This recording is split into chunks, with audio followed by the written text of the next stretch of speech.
A partir de este momento, temas económicos en nuestra pantalla. ¿Cómo les va? Decisiones que toman nuestros gobernantes y que impactan en nuestros bolsillos.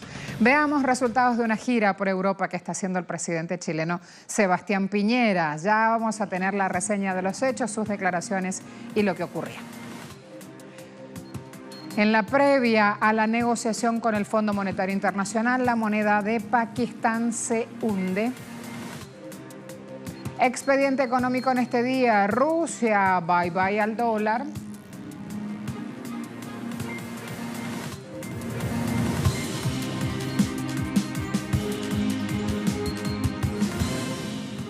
El primer ministro español Pedro Sánchez y el presidente chileno Sebastián Piñera expresaron el martes sus impresiones sobre el candidato de extrema derecha de Brasil, Jair Bolsonaro, que ganó en primera ronda, recuerdan, de las elecciones presidenciales. Mientras el ministro español está preocupado por la salida de Brasil del Acuerdo de París a causa de la crisis económica y dice él que puede impactar ecológicamente en todo el mundo, el representante ejecutivo de Chile afirma estar de acuerdo con las medidas económicas que llevará adelante Bolsonaro si gana también en segunda vuelta. Es de una enorme preocupación. Creo que anunciar que un país tan importante como es Brasil se pueda salir del Acuerdo de París, cuando evidentemente antes de ayer teníamos una información por parte del panel de científicos de Naciones Unidas diciendo y alertando sobre las consecuencias ya inmediatas que estamos sufriendo del calentamiento global del planeta y que tenemos que tomar decisiones muy urgentes, muy drásticas para poder no sobrepasar ese objetivo de los 2 grados, pues evidentemente es de una enorme preocupación para el Gobierno de España. Es que sea cual sea el resultado de las elecciones en Brasil, el Gobierno de Brasil se atenga a esos compromisos internacionales y se atenga también a esos compromisos que van más allá de la mera literatura, de la mera firma de tratados, sino que van sobre todo con trasladar un compromiso intergeneracional que me parece fundamental reivindicar. También quiero manifestar que hemos tenido coincidencias con los planteamientos económicos que ha hecho el candidato Jair Bolsonaro, especialmente en materia de integración con el mundo, de modernización del Estado, de una economía libre, abierta, competitiva, que es lo que Chile siempre ha buscado. Ahí tenía las dos caras, pero la cuestión es lo que le dicen en Chile a Piñera. Doble cara. Es un supremo hipócrita, le dijo el concejal de Providencia. Disparó así contra Sebastián Piñera por destacar a Bolsonaro. Jaime Parada no dejó pasar que el mandatario haya alabado al candidato ultraderechista brasileño en materia económica. Vamos al tuit entonces de Jaime Parada. Hacemos clic ahí para leer en la parte donde dice claramente este hombre: además es mentira, sabemos mucho de Bolsonaro y estamos seguros de que ha alabado la dictadura y la tortura. Sebastián Piñera es un supremo hipócrita. Cuando habla del además es mentira es porque a su vez se viene subiendo a otro tuit de Gabriel Alemparte donde dice: el presidente Piñera declara sobre Bolsonaro. Sabemos poco de él, pero en la senda del crecimiento va en camino correcto. A eso le dice Jaime Parada, es mentira, y lo califica a Piñera de supremo hipócrita. Pese a que la Bolsa de Valores de Sao Paulo respondió positivamente a la victoria de Bolsonaro, el Fondo Monetario Internacional revisó a la baja el crecimiento del PIB de Brasil, que este año alcanzará 1,4% apenas. Según el informe, la expansión del PIB será 0,4% inferior a la prevista hace 3 meses. Le atribuyen las causas de esta contracción económica al endurecimiento de condiciones financieras externas, alza de las tasas de interés de la Fed y al impacto de la huelga de camioneros. Hay otro punto aquí también, hablando de FMI. El gobierno de Cambiemos, la coalición política que lleva al presidente Macri a la silla presidencial, depende en este momento del auxilio financiero del Fondo Monetario Internacional. Sin embargo, el propio organismo no le da buenas previsiones para lo que queda del año 2018 y el 2019 que se viene. Según el organismo crediticio, la caída del Producto Interno Bruto argentino será de 2,6% para 2018 y 1,6% para el 2019. Datos que son más pesimistas que los calculados por el Banco Central Argentino, donde se prevé una contracción del PIB para el 2019 de 0,5%. El Fondo Monetario Internacional adjudica el comportamiento económico a la baja debido a factores externos y la profundización del ajuste acordado entre el gobierno de Macri y el propio organismo para acceder a un crédito de modo stand-by, así se llama, que recientemente se elevó a más de 57 mil millones de dólares. También el FMI estimó un índice inflacionario en este año 31,8%, en 2019 31,7%. Allí temas puntuales para seguir en lo económico también en nuestros pueblos. Jornada de ayer, el presidente de Perú, Martín Vizcarra, convocó un referéndum para el 9 de diciembre donde la población votará sobre 4 propuestas anticorrupción. Una instancia que busca modificar la Constitución para limpiar la corrupción en el sistema policial y judicial, donde se negociaban nombramientos, fallos e investigaciones y que se ha observado en el país peruano durante estos años. Martín Vizcarra, allí lo tienen en imágenes, en una ceremonia en la Casa Presidencial estuvo de acuerdo con 3 de las 4 reformas: la regulación de la financiación de las organizaciones políticas, la enmienda que prohíbe reelección inmediata de parlamentarios y las preguntas que se presentarán al público del referéndum sobre esta reforma de la Junta Nacional de Justicia. Dijo, sin embargo, no estar de acuerdo con la bicameralidad por estar en contra de la paridad de género. En tiempos convulsos aparecen también este tipo de declaraciones. Y este tipo de acciones no es la primera vez que Pakistán va al Fondo Monetario Internacional. En octubre del año pasado había dado por cerrado ese lazo y, sin embargo, previo a un día de reunión, de nuevo la moneda del país va en picado.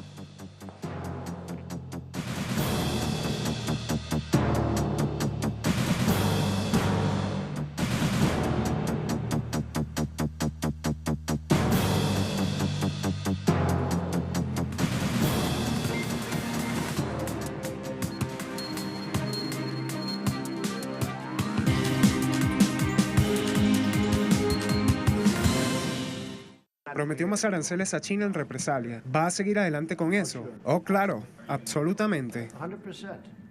100%. Si lo hacen, si toman represalias, ¿qué significa tomar represalias? Ya han tomado represalias. Han sacado 500.000 millones de dólares. Creo que esa es la represalia definitiva. No, mira, China quiere hacer un trato y yo digo que todavía no están listos. Solo digo que no están listos todavía y hemos cancelado un par de reuniones porque solo digo que no están listos para hacer un trato. No podemos tener una calle en un sentido único. Tiene que ser una calle de doble sentido. Ha sido una calle de sentido único durante 25 años. Tenemos que hacer una calle de 2 vías. Tenemos que beneficiarnos también. ¿Pero en qué se beneficia a Estados Unidos? ¿O es que cuando Trump dice tenemos que beneficiarnos también se refiere solo a su team? Expertos aseguran que Trump pierde la guerra comercial, pero la razón por la que impulsa su agresión contra China es ganar las elecciones parlamentarias del mes próximo y allanar el camino para su reelección en 2020. Ken Moe, canadiense, experto en teoría económica, política pública y globalización, asegura que las tensiones afectarán más a Estados Unidos en términos económicos y sociales. La economía estadounidense pierde con los aranceles de Trump. Incluso la Oficina de Estadísticas de Estados Unidos ha señalado que los mayores costos de producción inducidos por los aranceles han golpeado fuertemente la inversión. Mientras en el primer trimestre del año pasado la inversión extranjera directa fue de 63.000 millones de dólares. Este año en ese mismo periodo fue de menos 8,2 mil millones de dólares. Expertos aseguran que la caída se atribuye en gran parte a la guerra comercial. El impacto de la guerra comercial en la economía china es insignificante. Si bien el gigante asiático no ha salido ileso, de acuerdo a proyecciones de organismos internacionales, Beijing puede enfrentar mejor que Washington la lluvia de aranceles, mientras China estaría creciendo este año en torno al 6,8%. Estados Unidos lo estaría haciendo apenas alrededor del 2,9%, a lo que se suma que China tiene menos deuda pública que Estados Unidos y posee mercados alternativos. He ahí la franja y la ruta. Además, las exportaciones chinas a Estados Unidos, que ascienden a los 550.000 millones de dólares, representan menos del 4% de su Producto Interno Bruto de más de 14 billones de dólares. En medio de esta disputa comercial, el Fondo Monetario Internacional y el Banco Mundial apuntaron en contra de las políticas proteccionistas de Trump. Aseguran que no benefician a nadie. Pero en los últimos años, como todos sabemos, la liberalización del comercio se ha estancado y solo en los últimos meses hemos visto un retorno del proteccionismo. La escalada afectará negativamente a la totalidad de las perspectivas del crecimiento mundial y desacelerará el ritmo de la reducción de la pobreza en el momento en que menos podamos pagarla. Nuestro informe bianual sobre la pobreza y la prosperidad compartida ha encontrado que el ritmo de reducción de la pobreza se está desacelerando. Necesitamos unirnos para arreglar el sistema de comercio global, no destruirlo, arreglarlo, no destruirlo. Esto significa observar los efectos distorsionadores de los subsidios estatales, mejorar el cumplimiento de los derechos de propiedad intelectual y tomar medidas para garantizar una competencia efectiva, para evitar el exceso de posición dominante en el mercado. Pakistán acudirá una vez más al Fondo Monetario Internacional. Toca la puerta buscando obtener asistencia financiera de emergencia. Necesita parar una creciente crisis que tiene, producto del déficit comercial y también de una deficiencia de divisas. Este sería el 13º rescate que busca el país desde la década del 80, si bien analistas dicen que necesita un préstamo de 12.000 millones de dólares para sortear la coyuntura que vive. El ministro de Finanzas, Asad Umar, aseguró que el monto que pedirán será entre 6.000 y 7.000 millones de dólares. La última vez que el país fue al FMI fue en el año 2013. Obtuvo 6,6 mil millones de dólares. Apenas se hizo pública la decisión. ¿Qué es lo que pasó? La rupia pakistaní, moneda nacional, se desplomó 7%. La tasa del dólar ha subido. Los efectos de este terremoto se expandirán aún más en los mercados internacionales. El dólar ha ido tan lejos y los precios van a subir en Pakistán y los efectos económicos van a perjudicar. Creo que el pueblo pakistaní tendrá dificultades durante los próximos 6 meses y tendrán que soportar muchas dificultades, pero si somos austeros y frugales por un corto tiempo, si Dios quiere, nuestras condiciones económicas mejorarán. Ahí está entonces el deseo de un ciudadano dando su pronunciamiento, pero hay otras necesidades que también recalcamos hablando de Estados Unidos y estas decisiones en materia de proteccionismo tomadas por el presidente Trump. Hay que bajarle 2 a la receta, lo reconocen, porque puertas adentro el país está sufriendo en lo social. Hay un sector que precisamente le demanda cambio de timón, cambio de rumbo a Trump, porque le dicen esas sanciones tienen efecto adverso. De acuerdo al Departamento de Vivienda y Desarrollo Social, la cantidad de personas que están sin hogar y pobres aumentan en esta administración Trump. La institución asegura que casi 550.000 personas están sin techo en 2017, o sea, 1% más que en el 2016, una cifra que se espera siga creciendo por esta mayor desigualdad, ya que los recortes de impuestos y el crecimiento económico en Estados Unidos benefician al 1% superior, que recibirá respectivamente 28% más este año y 50% más en 2027. Eso lo dice el Centro de Política Tributaria. Además, hay un estudio de la Reserva Federal que revela que más del 40% de los ciudadanos que trabajan luchan para sobrevivir. Se suman voces de Naciones Unidas que informaron que los pobres se volvieron más indigentes bajo justamente esta acción gubernamental de Trump. ¿Por qué? Por este fenómeno que denuncian y que llaman creciente desigualdad de la riqueza. En Francia hay unas 200 manifestaciones exigiéndole al presidente políticas más justas e incluyentes. A Emmanuel Macron se le acusa también de ampliar las desigualdades. Estudiantes, sindicatos, pensionados, trabajadores señalan que el actual gobierno está rompiendo el modelo social existente. Los convocantes solicitaron un aumento de salarios y pensiones, una verdadera política de inversión que garantice el futuro de las próximas generaciones o la igualdad profesional entre hombres y mujeres. Los manifestantes han dicho que los anuncios gubernamentales y las sucesivas contrarreformas no han hecho más que ampliar esta brecha de desigualdad. Una amplia mayoría de la población considera injusta e ineficaz la política del gobierno al servicio exclusivo de los intereses de los patrones, no de los empleados. Los sindicatos denuncian que en una década las 10 mayores fortunas de Francia se han cuadruplicado en cuanto a su patrimonio, mientras que una familia pobre necesita 6 generaciones para llegar al salario medio. Rusia le dice bye bye al dólar. ¿Cómo es el proceso? Ya se lo cuento después de la pausa.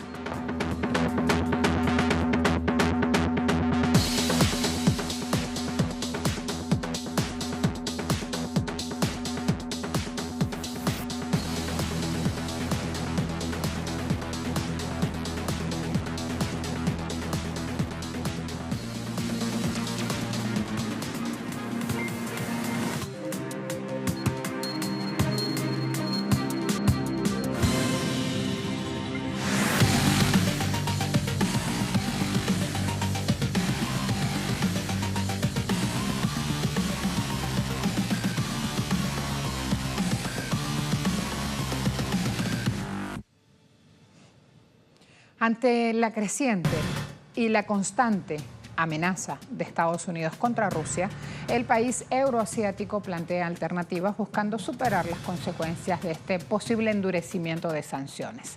Hay una propuesta. ¿Cuál es? Les decía, bye bye al dólar. La cruzada de Rusia justamente para dejar de depender del dólar va en serio, así lo anuncian las autoridades. Rusia ve venir una ofensiva de Estados Unidos que prohibiría las operaciones con la deuda estatal rusa y adoptaría duras sanciones contra los principales bancos de ese país, todos de propiedad pública, algo que podría poner en peligro su estructura financiera. Previendo ese escenario, sopesa un plan para reducir la dependencia de su economía del dólar estadounidense. El Ministerio de Finanzas ruso ha remitido al gobierno un plan para desdolarizar en parte la economía, centrado principalmente en reducir el empleo de la divisa estadounidense en las transacciones comerciales de Rusia con otros países. La idea es apostar por otras divisas. El proyecto de desdolarización ha estado sobre la mesa desde tiempo atrás, pero parece cobrar mayor peso con el anuncio en septiembre pasado del director ejecutivo del Banco Estatal VTB, Andrei Kostin. El servicio de prensa del gobierno ruso reveló el 3 de octubre los marcos en los que se realizará la futura desdolarización y precisó que la idea no abordará el veto completo al dólar. El ministro de Finanzas de Rusia, Anton Silvanov, comentó que el proceso de desdolarización en Rusia no será parecido al escenario argentino, que plantea el cambio de activos en dólares por aquellos en moneda nacional, ni al de Uzbekistán, que implica el veto a la circulación libre de las monedas extranjeras. Según Silvanov, ahora las autoridades rusas trabajarán para evitar el uso del dólar en el comercio exterior y tratarán de conseguir que las respectivas operaciones comerciales se realicen en euros, rublos u otras monedas.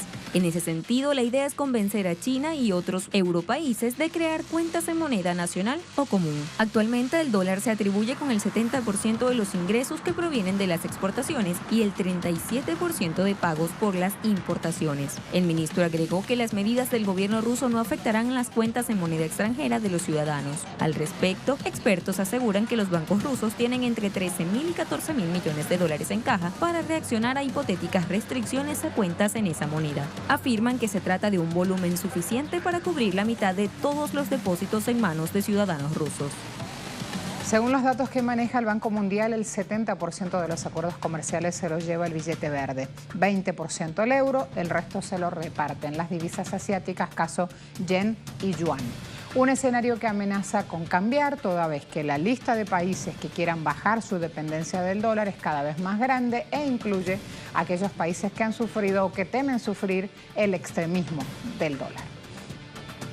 Desde la 19ª cumbre bilateral anual entre Rusia e India, ambos países vienen impulsando medidas que buscan contrarrestar la política de sanciones de Estados Unidos. En este contexto, el Banco Central de India y el Ministerio de Finanzas exploran la viabilidad de acuerdos comerciales basados en el trueque y la moneda nacional, la rupia, con países productores de petróleo como Rusia, Irán y Venezuela. Por otro lado, desde el panel interministerial de India solicitaron al Banco Central que explore la posibilidad del comercio de rupias y yuanes con China. El presidente de la Cámara Baja del Parlamento ruso, Anatoly Aksakov, informó que los países miembros del bloque BRICS, es decir, Brasil, Rusia, India, China y Sudáfrica, mantienen discusiones para crear una moneda única que pueda sustituir al dólar en la realización de transacciones internacionales. El funcionario agregó que el bloque BRICS también ha debatido acerca del uso de una criptomoneda como alternativa al dólar y ha acordado además préstamos mutuos en respectivas monedas locales. El gobierno de Moscú considera también que no debe abandonarse por completo el uso del dólar para el comercio, pero sí tener una moneda común dentro del BRICS que suscite respeto y confianza. En Turquía, el presidente Recep Tayyip Erdogan dice que hacer negocios con monedas nacionales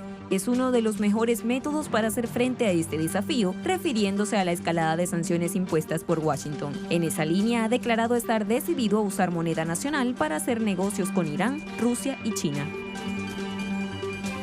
En el reciente Foro Económico Oriental que se hizo en la capital rusa, en Moscú, no se pasó por alto el tema de la desdolarización. Se puso especial énfasis en esta relación Rusia-China. El comercio de monedas propias entre China y Rusia, pasando por alto el dólar, se ha venido haciendo significativo desde que Estados Unidos sancionó a Rusia en 2014 tras la crisis de Ucrania, lo que fue calificado por muchos como una jugada muy torpe de la administración Obama. Hoy China es el mayor socio comercial de Rusia, representó el 15% del comercio exterior ruso el año pasado. El comercio bilateral aumentó un 31,5% en el año 2017, llegando a 87.000 millones de dólares, y se espera que alcance los 100.000 millones de dólares este 2018, según el Ministerio de Comercio de China. Ambos países están promoviendo en los últimos años acuerdos en sus monedas nacionales, restando protagonismo al dólar estadounidense. Tanto la parte rusa como la china han confirmado su interés en usar las monedas nacionales de manera más activa para los reglamentos comunes. Esto fortalecerá la estabilidad del tratamiento bancario de las importaciones y exportaciones, operaciones en condiciones de riesgos persistentes en los mercados mundiales. Según el Banco de Rusia, las empresas rusas y chinas están dispuestas a efectuar pagos en rublos y yuanes. El año pasado, el 9% de los suministros de Rusia a China fueron abonados en rublos. Por su parte, las compañías rusas pagaron el 15% de las importaciones chinas en yuanes. Hace solo 3 años, las cifras eran el 2% y el 9% respectivamente. El dólar lleva alrededor de 70 años gobernando el mundo, pero nunca antes, desde entonces, los socios de Estados Unidos se habían sentido tan ninguneados por Washington que tras el aterrizaje de Donald Trump en la Casa Blanca ha convertido este chantaje y las amenazas en instrumento para negociar con amigos y con enemigos. De ahí que altos cargos y banqueros del mundo, incluidos rusos, admiten que la desdolarización que hoy se plantea, si bien se trata de una estrategia a largo plazo, es una nueva tendencia que al ser respaldada por grandes economías, caso China, India, Unión Europea, podría a futuro minar la capacidad de Estados Unidos para dictar sus condiciones al resto del mundo.